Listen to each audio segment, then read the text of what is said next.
The Galactic Council had learned to fear humanity's military long before they understood it. 3 years had passed since Earth joined the interstellar community, and in that short time, human soldiers had earned a reputation that made even the toughest alien warriors. Nervous Commander Jake Morrison stood in the war room aboard the orbital station, Haven's Gate. He watched the holographic display flicker with incoming reports. The Zenthari Empire, humanity's latest enemy, had just learned what dozens of alien civilizations already knew. Humans didn't fight like anyone else. Lieutenant Katie Sullivan sat at her console scrolling through intercepted alien communications. Her auburn hair was pulled back tight, but some strands had escaped during the long shift. She looked tired but alert. "They're calling us reckless again," Katie said. "The Zenthari High Command can't understand why we keep winning battles we should lose." Jake allowed himself a small smile. The aliens had better shields, faster ships, and energy weapons that could destroy entire battalions in seconds. What they didn't have was human unpredictability. While other species calculated perfect strategies and followed their rules exactly, human commanders improvised. They took risks. They made bold moves that seemed crazy, and they won. Admiral Frank Cooper appeared on the command screen. His face showed every one of his 60 years of military service. Deep lines marked his forehead and the corners of his eyes. "Morrison, we've got a situation," the Admiral said. "The Zenthari are gathering near the Kepler colony. Intelligence suggests they're planning something big." "How big, sir?" Jake asked. 3 battle fleets, maybe more." Cooper's jaw tightened. "They think they've figured us out. They think overwhelming force is the answer." Katie leaned forward in her chair. "What's our response?" The Admiral's expression shifted into something almost predatory. A hunter's look. "We're sending in Ghost Battalion." The room fell silent. Jake felt his heart beat faster. Ghost Battalion wasn't just another military unit. It was the unit that had sparked rumors across half the galaxy. The unit that disappeared. "Sir, are you sure that's wise?" Jake asked carefully. "The moment the Zenthari encounter Ghost Battalion, word will spread. Every species in the Council will want to know how we do it." "Let them wonder," Cooper said. "The Zenthari need to be reminded why picking a fight with Earth is a bad idea." "Ghost Battalion deploys in 6 hours. Morrison, you're going with them as an observer. I want a full report." The screen went dark. Katie turned to Jake, her eyes were wide. "You're actually going to see them in action?" "Looks that way. Do you know how they do it?" "The vanishing thing?" Jake shook his head. Ghost Battalion's methods were classified at the highest levels. Only a handful of people in the entire military knew the truth, and they weren't talking. All anyone knew for certain was that Ghost Battalion had never lost a battle. They had never been caught. When Ghost Battalion hit a target, they appeared from nowhere. They struck with devastating precision. Then they vanished before the enemy could respond. Alien sensors never tracked them. Surveillance satellites saw nothing. It was as if the unit could step outside reality itself. The Zenthari were about to learn what that meant. Jake spent the next few hours preparing. He checked his combat armor 3 times. He reviewed the mission brief twice. He tried not to think about what he might see. The stories about Ghost Battalion were wild. Some said they had cloaking technology beyond anything the galaxy had seen. Others claimed they could teleport. A few whispered about experimental dimensional technology that broke the laws of physics. Jake didn't believe most of it. But he also knew that something made Ghost Battalion special. Something that terrified the aliens. The transport ship arrived exactly on time. It was painted in matte black that seemed to swallow light. No markings. No identification codes. No transponder signal. As far as the universe was concerned, the ship didn't exist.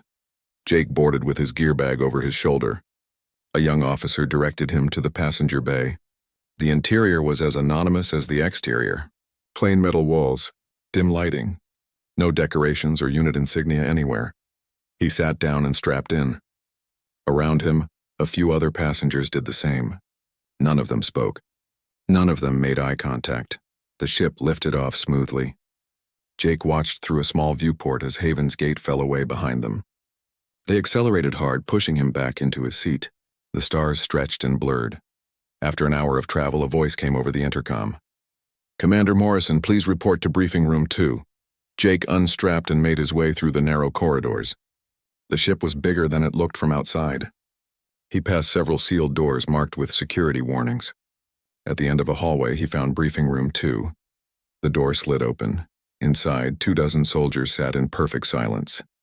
They looked like regular troops, fit, focused, professional. But there was something else, an edge to them, a quiet confidence that went beyond normal training. A young man stood at the front of the room. He wore the same unmarked uniform as everyone else, but he carried himself like a commander. When he saw Jake, he walked over with his hand extended. "Welcome aboard, Commander Morrison. I'm Major Danny Pierce, commander of Ghost Battalion." Jake shook his hand. Danny's grip was firm and brief. His green eyes were sharp and missed nothing. "The Admiral briefed me," Danny continued. "You're here to observe and report. But what you see stays classified." "Understood?" "Understood, Major." Danny led him to an empty seat near the front. "We'll be briefing in a few minutes. Feel free to ask questions, but some things I can't answer." Jake sat down. He noticed the other soldiers watching him.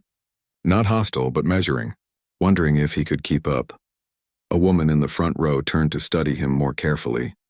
She had short blonde hair and the build of a marathon runner. "Lean and strong." "Captain Linda Hayes," she introduced herself. "Tactical officer." "No offense, Commander, but can you keep up with us?" "I'll manage," Jake said evenly. Linda's smile was sharp. "We'll see." Danny called the room to attention. He activated a holographic display that showed the Kepler colony and the approaching Xanthari fleets. 3 massive formations. Each one had enough firepower to level a continent.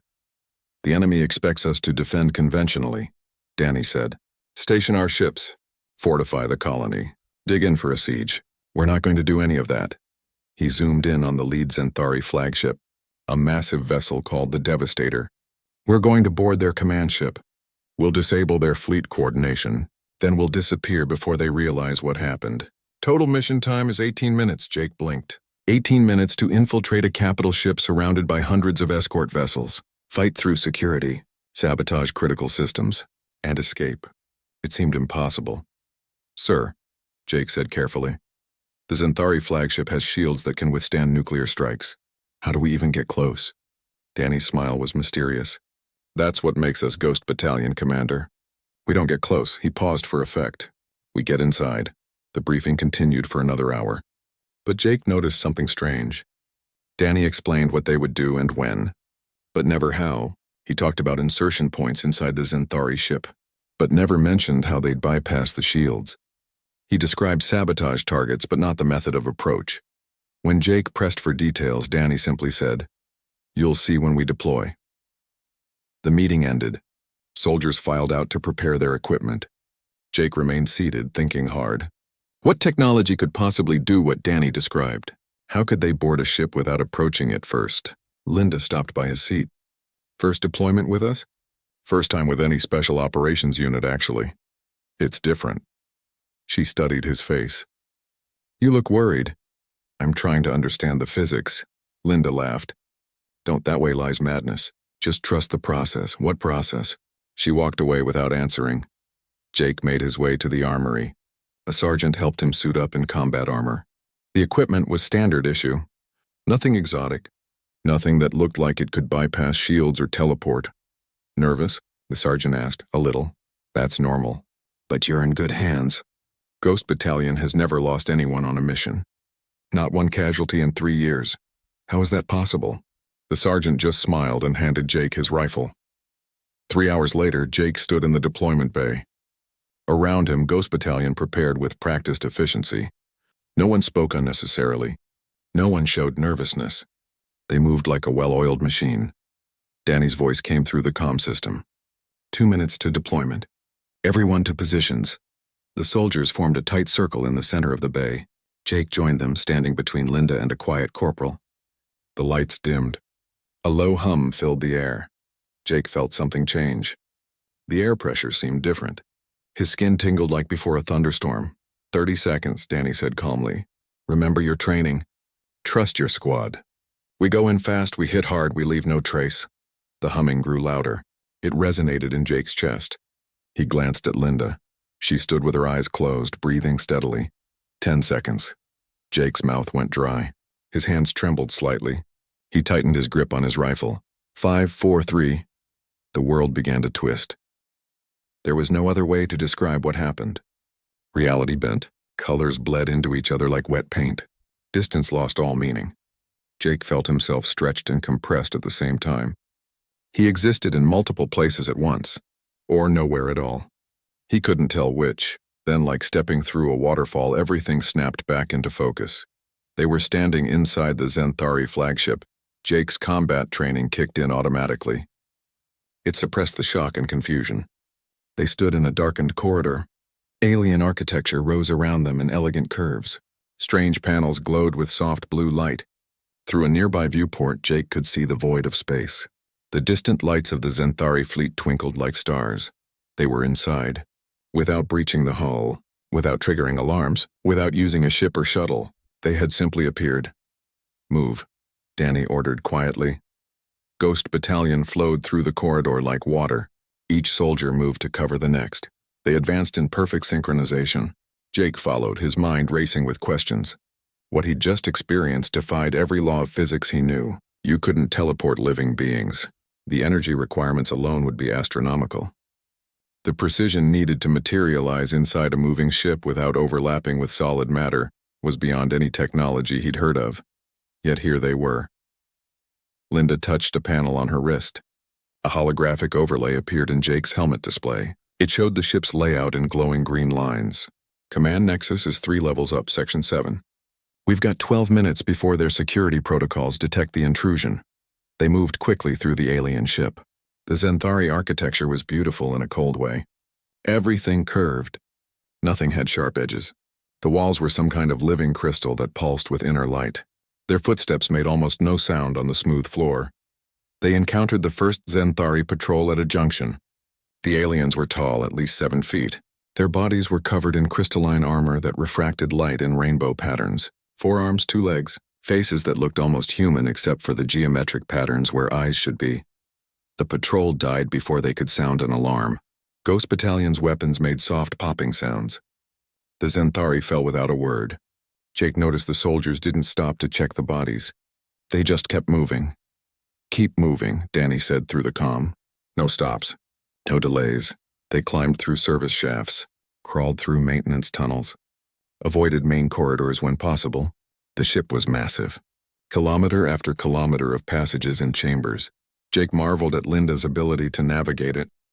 She never hesitated, never checked her map. She just knew where to go. When they had to cross open spaces, they moved so quickly that security cameras would only catch blurs, if they caught anything at all.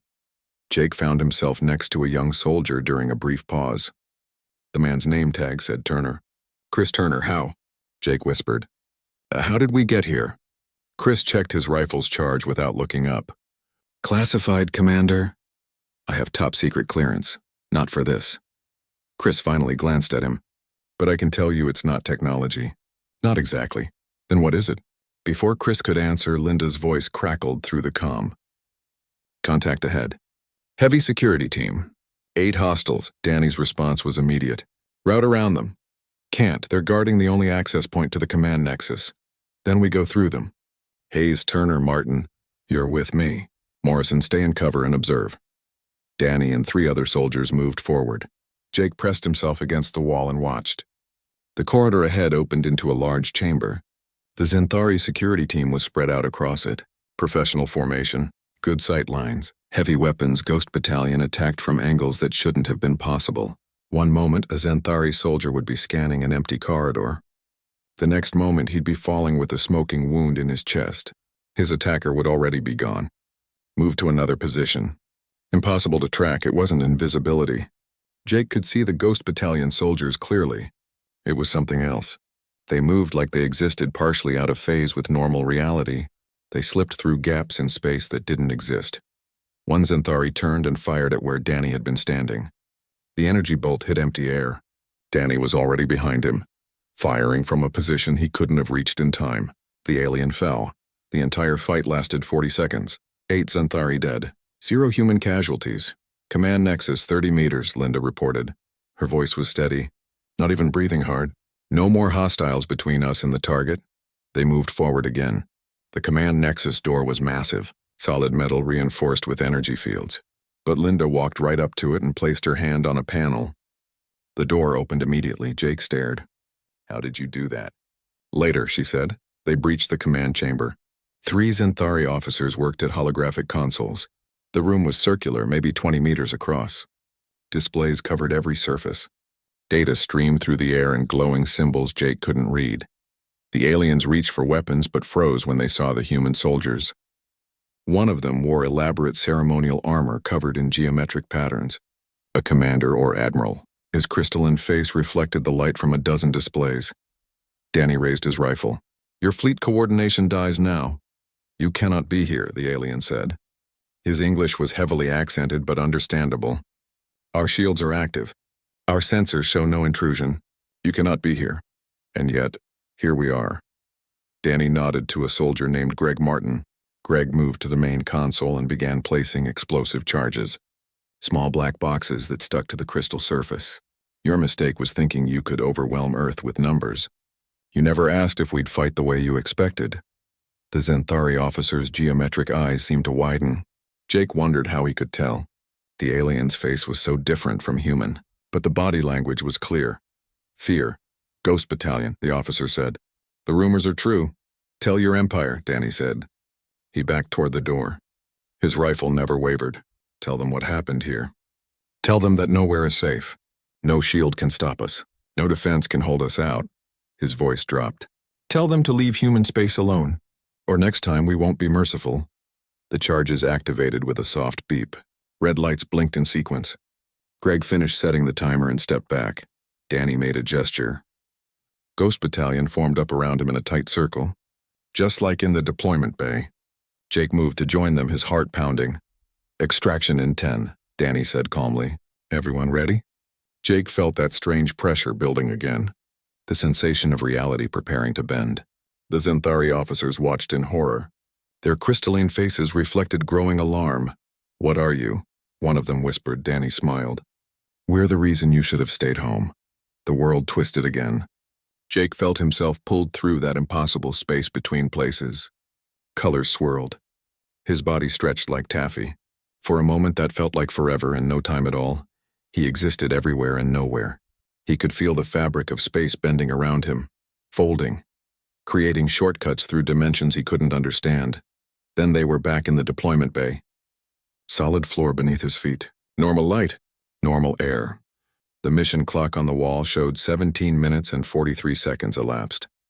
Behind them, aboard the Xanthari flagship thousands of kilometers away, the charges detonated. Jake couldn't see it happen, but he knew. He could feel it in his bones. The soldiers began removing their helmets, checking equipment, moving with the calm efficiency of people who'd done this 100 times before. For them, this was routine. For Jake, his world had just been turned upside down. He pulled off his own helmet with shaking hands.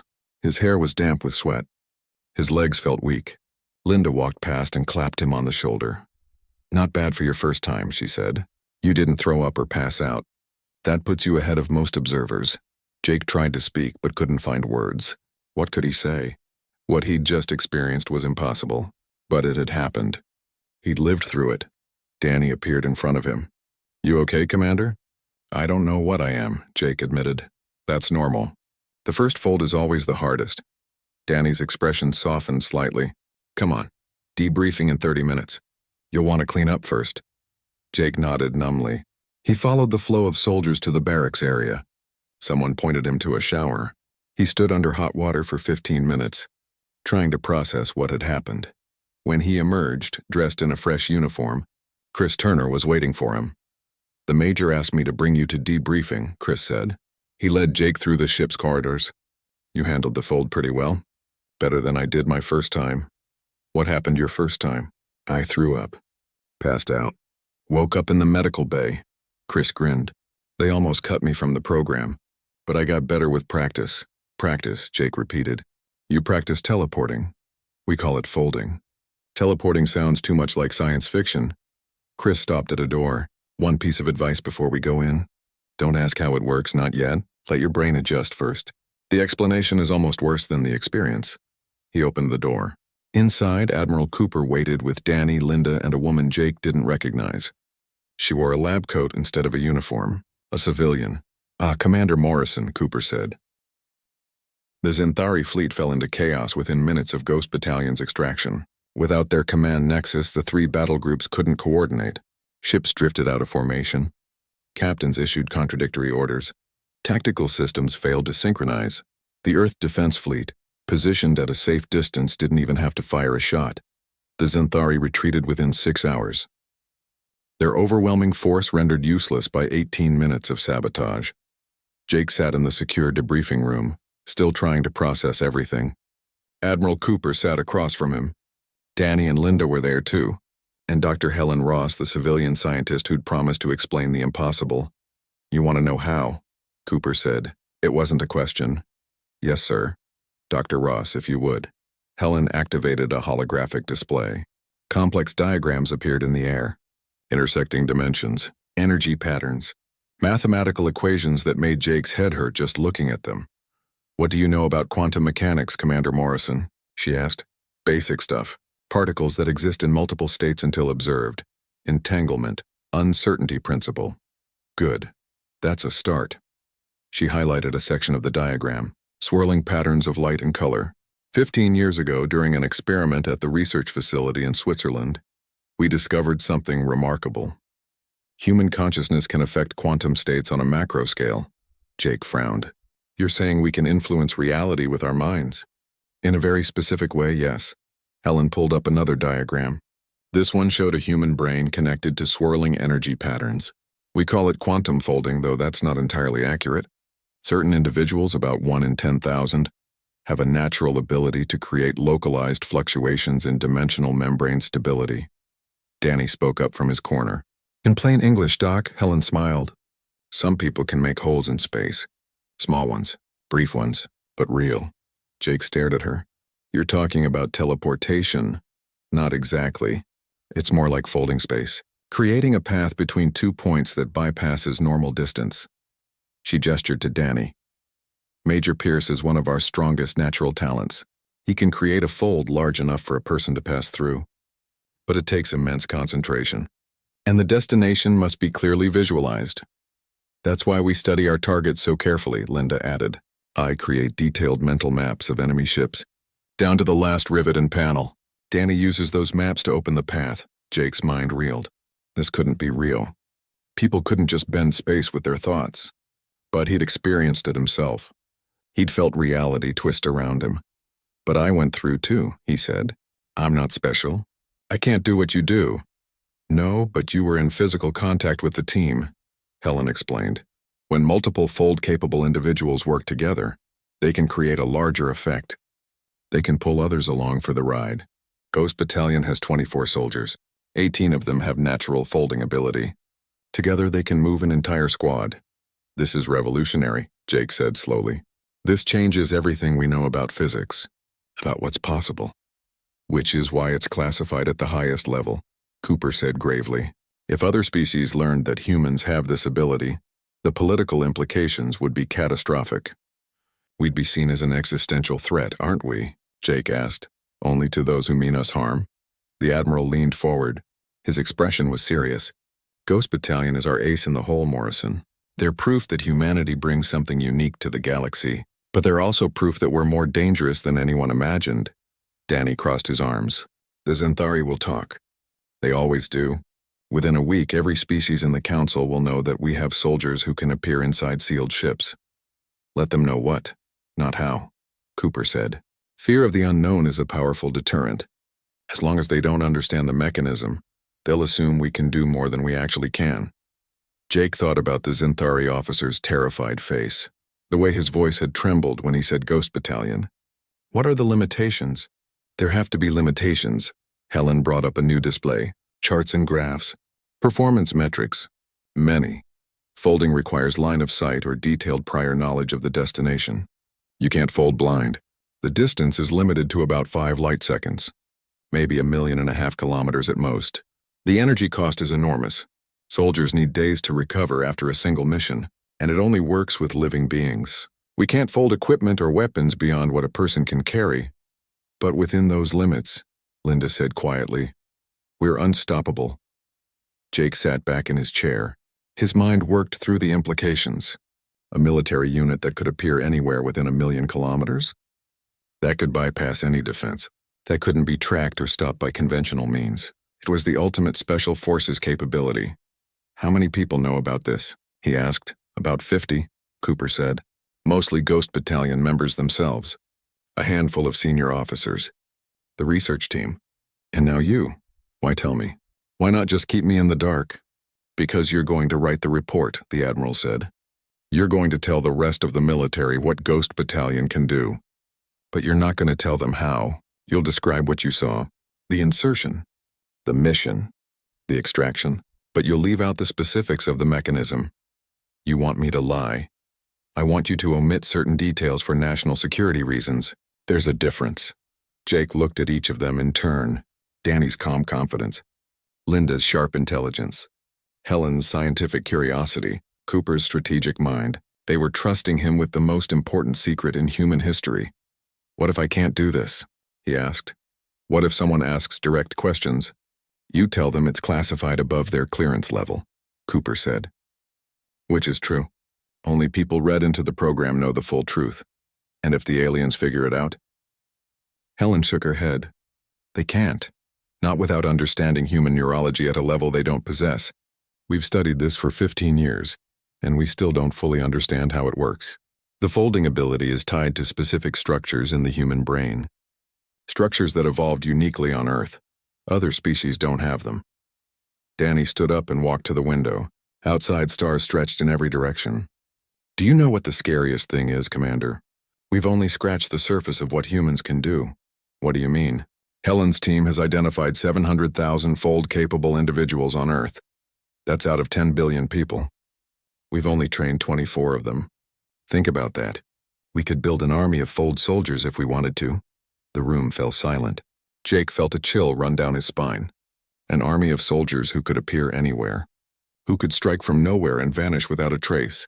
It would make humanity the most dangerous military force in the galaxy. But we're not doing that, Cooper said firmly. Ghost Battalion is a defensive unit. We use it to protect human interests, not to conquer. For now, Jake said softly. The Admiral's expression hardened. Yes, for now. Which is why this stays secret. If the galaxy learns we have this capability, they'll unite against us. Every species. Every government. They'll see us as a threat that must be neutralized before we grow too strong. Linda spoke up. There's already tension. Even without knowing about folding. The other species don't like how effective we are in combat. They don't like our unpredictability. If they knew we could field an army of ghost battalions, they'd declare war immediately. So we hide it, Jake said. We pretend it's just advanced technology. Something rare and difficult. Exactly, Cooper confirmed.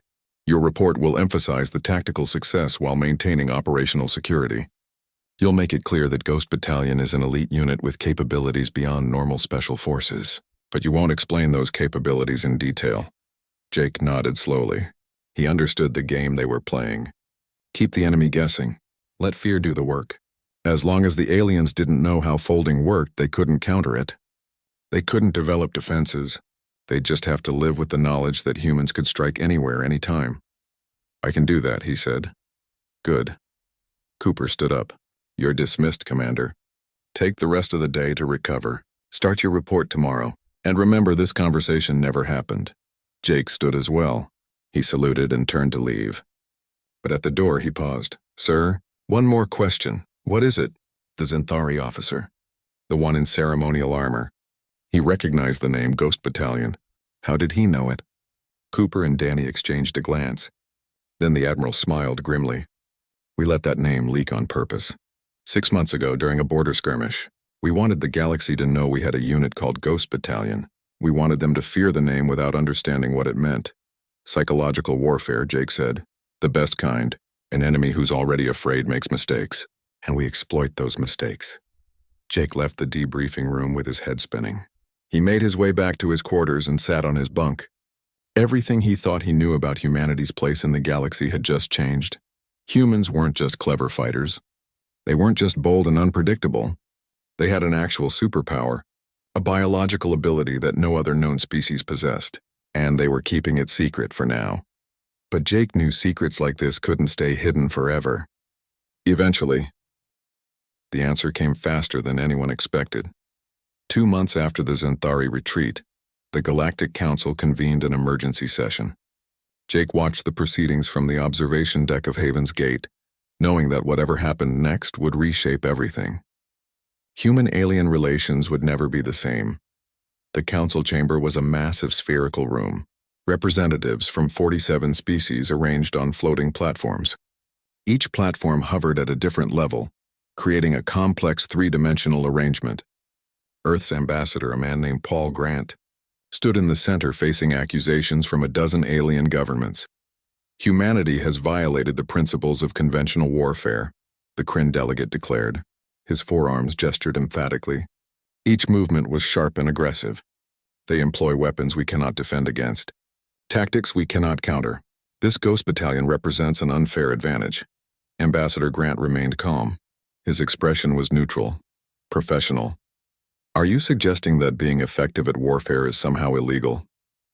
We're suggesting that secrecy about military capabilities destabilizes the balance of power, a Vryn representative countered. Her scales rippled with agitation. Colors shifted across her skin like a mood ring. How can we negotiate peace when we don't know what weapons you possess? Do you share your classified military technologies? Grant asked mildly. The chamber erupted. Protests and counter-protests. Accusations flying in a dozen languages. Translation systems struggled to keep up. Jake watched as decades of careful diplomacy threatened to unravel. Other species had accepted humanity's tactical prowess as long as it seemed like clever strategy. Smart commanders, bold tactics, nothing that violated the fundamental rules of warfare. But Ghost Battalion had crossed a line. Now humans seemed genuinely threatening, dangerous in a way that couldn't be countered by normal means.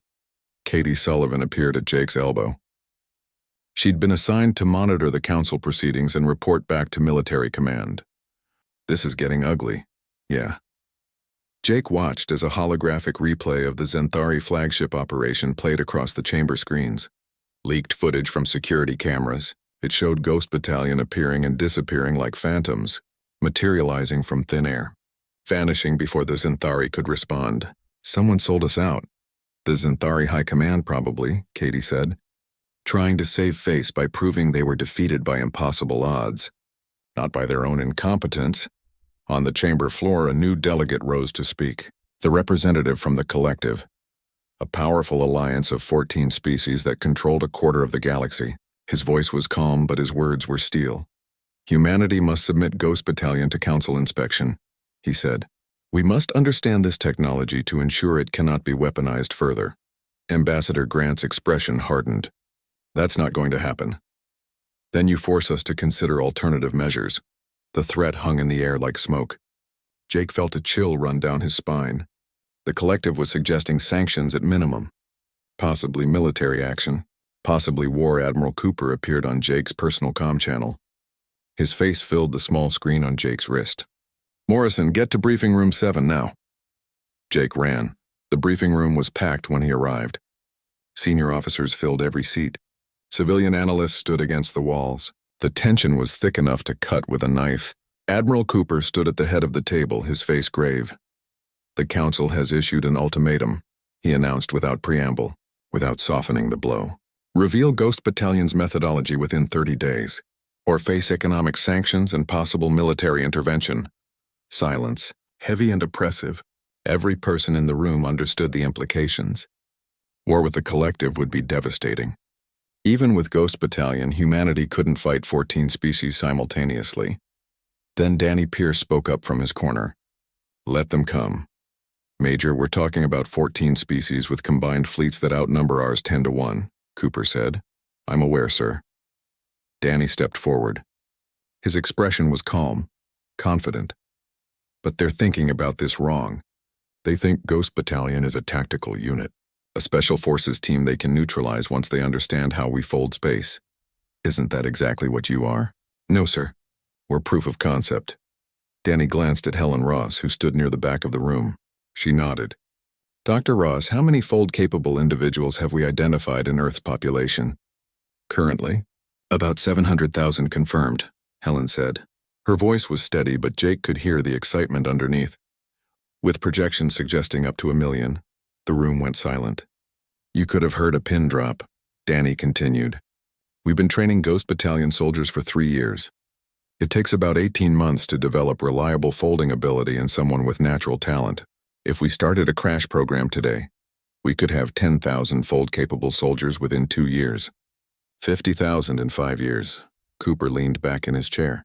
Understanding dawned in his eyes. We're not defending a single unit. We're defending the ability to create an entire army that can appear anywhere, anytime.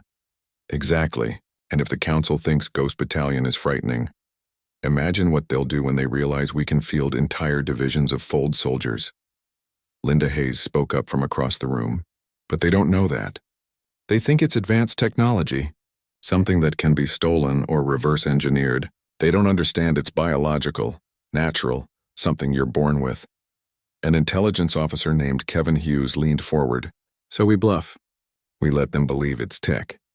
That only a handful of soldiers can use it. Keep them afraid but not terrified enough to unite against us. Or, Jake heard himself say, we tell them the truth. Everyone turned to stare at him. A room full of senior officers and analysts, all looking at him like he'd grown a second head. Hear me out, Jake continued quickly. Right now they're scared because they don't understand. They're imagining worst-case scenarios.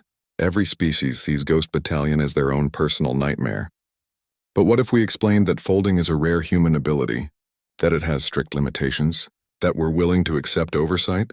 We'd be showing weakness, Danny objected. No, we'd be showing good faith. Jake stood up. Found his confidence. The galaxy is afraid of us because we're unpredictable.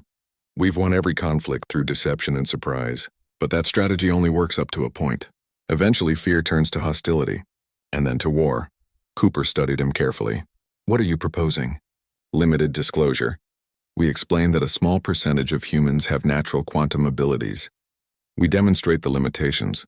Distance, recovery time, line of sight requirements. We invite neutral observers to verify we're not weaponizing it beyond defensive purposes. And if they demand we stop using fold soldiers entirely, we refuse. But we do it from a position of transparency rather than secrecy. We say this is a natural human ability, like being tall or having good eyesight. We won't apologize for it, but we won't hide it either. Helen Ross nodded slowly. It might work. If we frame it as a biological quirk rather than a weapon system, it becomes harder to regulate. You can't ban someone's natural abilities, Katie spoke up. They could still try to neutralize fold-capable individuals. Targeted assassinations, genetic screening, restrictions on human movement. Then we make it clear that any attack on fold-capable humans is an attack on humanity as a whole, Danny said. His voice was hard. We stop hiding behind secrecy and own what we are. Cooper was silent for a long moment. His fingers drummed on the table. Everyone waited. Finally he spoke. This is a radical shift in policy. We'd be gambling our entire strategic advantage on alien tolerance. With respect, sir, the current policy is already failing, Jake said. The Zenthari leaked the footage. Other species will too. Our secret is already compromised.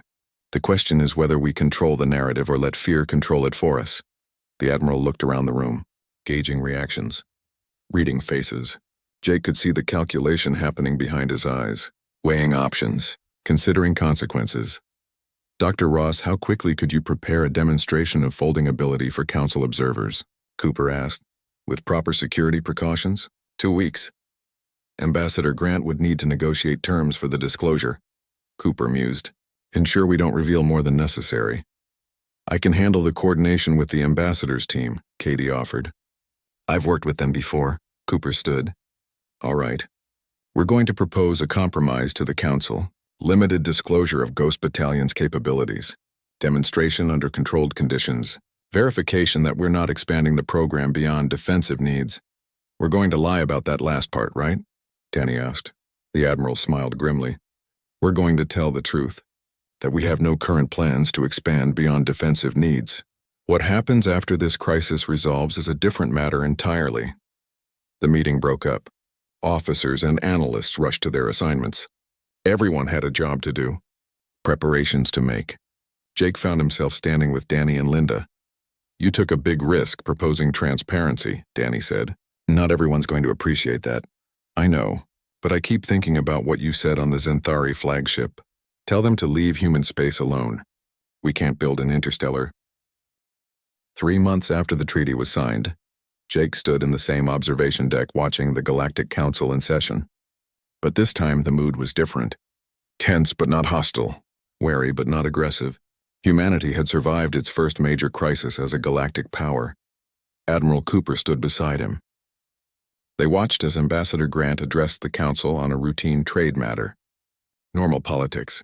Normal diplomacy. It felt almost boring after the drama of the previous months.